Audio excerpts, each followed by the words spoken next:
Gang, what's up? Vlogmas day 14. I came outside a little bit, thought I would do it out in the fresh. And of course, everybody and their mamas out here today talking. Like, why are you guys talking?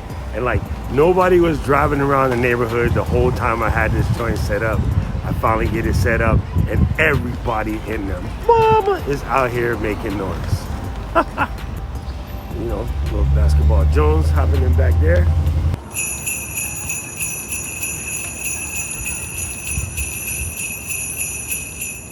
Aloha gang, Vlogmas day 14. You know this was gonna be quick because we're not supposed to be outside without a mask. So let's just get it popping. I wanted to come out to you today and talk to you about sticking to it and perseverance. There's an old parable. I think Napoleon Hill might have been the first person to tell it. I've also heard there's an old ancient Chinese proverb, but the story goes about 3 feet from gold. There was a miner. He got lucky. He was padding one day. He got a big old piece of rock. He took that money, rounded up a bunch of investors, friends, family, everybody, discussed it with his wife, and he set up a mine. He was going to dig this vein.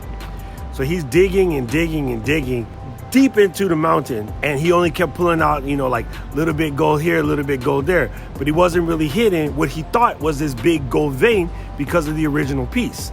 He finally decides he's out of money and he gives up, and he goes and talks to an old junk person to buy all of the mining equipment. So the junk person said, hey, I'll buy everything from you for $100. And so dude decided to cut his losses.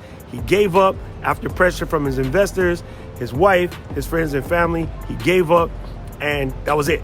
Everything for $100. Now the miner had the foresight to go and talk to a geologist. That means enlist expertise, enlist tools, a tool that he could use. And that junk person, after talking to the geologist, found out that due to the fault lines, and I don't remember if it was Colorado or California, but irrelevant, due to the fault lines in that mountain range, it has probably shifted somewhere within 3 to 5 feet.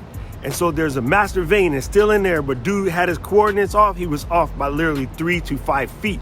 With that said, that junk person reopened the mine, dug, course corrected with the new knowledge, that expertise advice. He course corrected. He went in and hit the biggest vein in history. Well, and hit the biggest vein in that mine, and it became one of the biggest mines in all of the United States. If the story is true and it's from here, it's either Colorado or California. If it's from China, irrelevant. The point is, the whole moral of the story is sometimes you got to stick to it. And right when you think it's starting to get too hard, don't give up, because you might just be 3 feet from gold. The other part of the story, which not a lot of people talk about, is the miner didn't get the advice or seek the proper tools in order to keep going.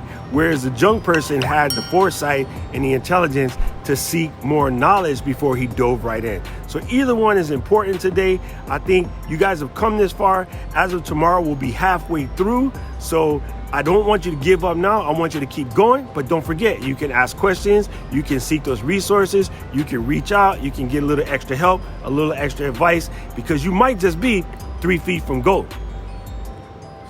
You guys thought I was gonna leave my camera? Hit the subscribe button and watch the video that's coming up on screen right now. Aloha.